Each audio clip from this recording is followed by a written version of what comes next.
All right, friends, I want you to look at these two men right here.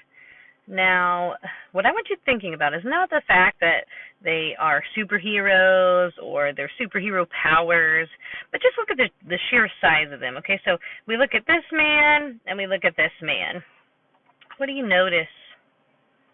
You notice how large this man is and how strong that he is. So if you were thinking, not the fact that they're superheroes, remember, forget that they're superheroes and they have any kind of superpowers or whatever, but just by their size and strength, if you saw these two, who would you think would be the greater, stronger man? You would look at the sheer size and you would think, well, this guy would probably defeat this little man in no time, right? That's what you would think. Well, our Bible story that we're going to be working on today deals with the fact that God does not look at size. God does not look at those sort of things. Instead, God looks on the heart. And so that is what we are going to talk about today. Let me flip our... Hi, guys. I'm going to flip this over so we can get started on our story today. We're talking about... There go my friends. We're talking about when Samuel anoints David in the Bible. And so this comes from 1 Samuel chapter 16. The Lord said to Samuel, "Fill your horn with oil and go. I will send you to Jesse in Bethlehem." So here he's sending him with oil because he's going to anoint someone to become king. "Anoint for me the one whom I show you." Samuel did what the Lord commanded him. He came to Bethlehem. Samuel looked on Jesse's oldest son. He thought, yes, he was big, he was tall, he was strong. I'm sure he was probably handsome. And he's thinking, yes, this must be the one. Just like when I was looking at those superheroes and that tall one looks like, gosh, that guy looks like he could do anything. And he could definitely be a leader, right? And the Lord said to Samuel, "Don't look on him or his height. I've rejected him. I have not chosen him.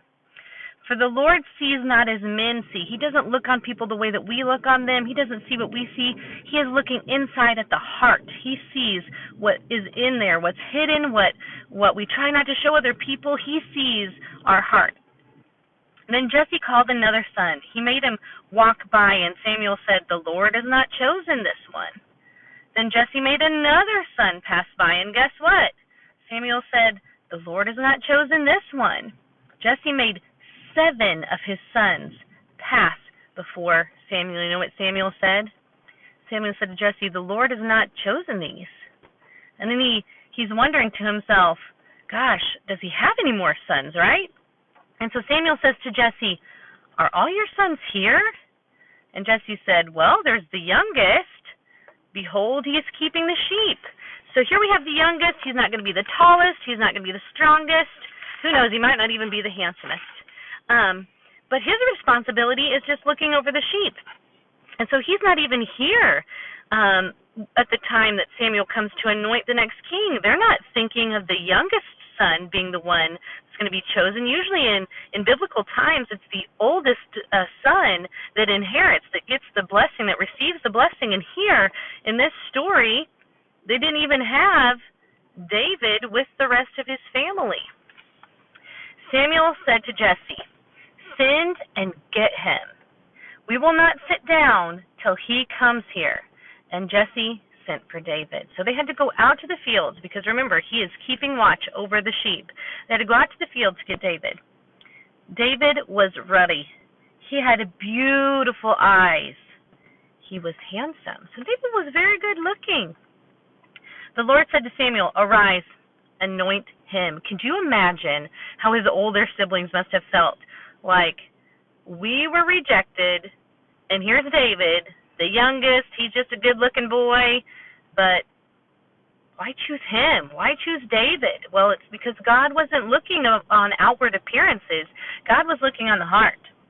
The Lord said to Samuel, "Arise and anoint him." Then Samuel took the horn of oil. He anointed David while his brother watched. From that day forward, the Spirit of the Lord was upon David. So, today, I want to first flip this over to show you the pictures that go along with the story, and then I want to show you a little craft that I would like for you guys to be able to do. So let's flip it over here. So here we have Samuel. He has his horn of oil. Let me flip it over to the next page, and on this page, you see all of the brothers looking on, and Jesse, the father, and then there's Samuel anointing David, young David. I'm sure his brothers probably felt a bit jealous. Well, today, for your craft, what I did is I cut 2 hearts. So remember, all you have to do is take a piece of construction paper and fold it in half, where we call that hot dog style when it's long and skinny, and make the shape of half a heart as long as you go from the folded side. And you're going to do that twice. I did 2 different colors so that it would really kind of stand out. And then I only put the glue in the center right there so that the top piece would be able to kind of pop out a little bit like that. You see how it pops out like that? And then on the center heart I wrote, God looks upon the heart, because that is what is most important. God sees our hearts. He knows how much we love him. He knows how much we desire to do his works. So God doesn't look on your outward appearance. He doesn't look at the mistakes you've made. He doesn't look at what others see. So he looks upon the heart. So you're going to make this today and put in there, God looks upon the heart. And you can decorate it. If you want to, you can use glue and glitter or whatever you want to use, but I just did this quickly so that you would have an example. All right, friends, have a great day, and I'm so thankful that God looks upon our hearts.